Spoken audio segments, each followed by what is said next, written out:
नमस्कार. आज आपण मेथी आणि मटार याचा थेपला बनवणार आहोत.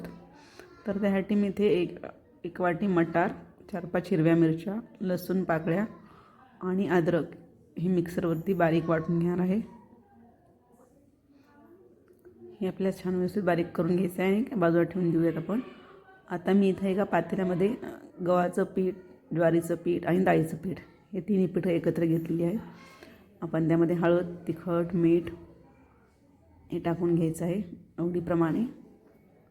त्यामध्ये जे आपण मेथी घेतली ते बारीक चिरून ह्याच्यामध्ये टाकायचे आहे. आणि जे मटारचं सारण आपण मिक्सरवरती बारीक केलं आहे ते देखील यामध्ये टाकून मस्त असा घट्ट गोळा आपल्याला मळून घ्यायचा आहे. हे पराठे खायला खूप छान लागतात किंवा थेपला म्हणू शकतो आपण. मटारच्या सारणामुळे अजून छान वेगळी चव येते. आता छान आपल्याला असा थोडं पाणी टाकून घट्ट असा गोळा मळून घ्यायचा आहे. त्यामध्ये चवीप्रमाणे मीठ टाकून घेतलेलं आहे. अशा प्रकारे आपला गोळा तयार होईल. आता आपण याचे छोटे छोटे असे पराठे लाटून घ्यायचे आहेत.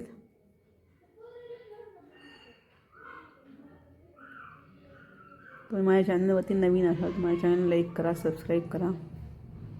हे अशा प्रकारे आता आपण हा थेपला दोन्ही बाजूंनी तूप किंवा तेल सोडून भाजून घ्यायचा आहे.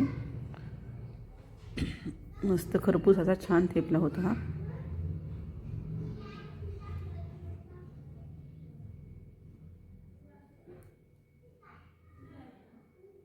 अशा प्रकारे खायला सॉस आणि किंवा चटणीसोबत छान लागतो.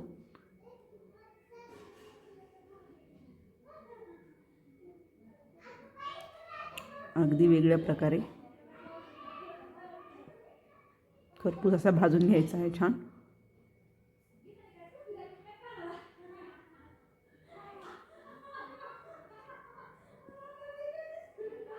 आणि पौष्टिक अशी रेसिपी आहे ही. धन्यवाद.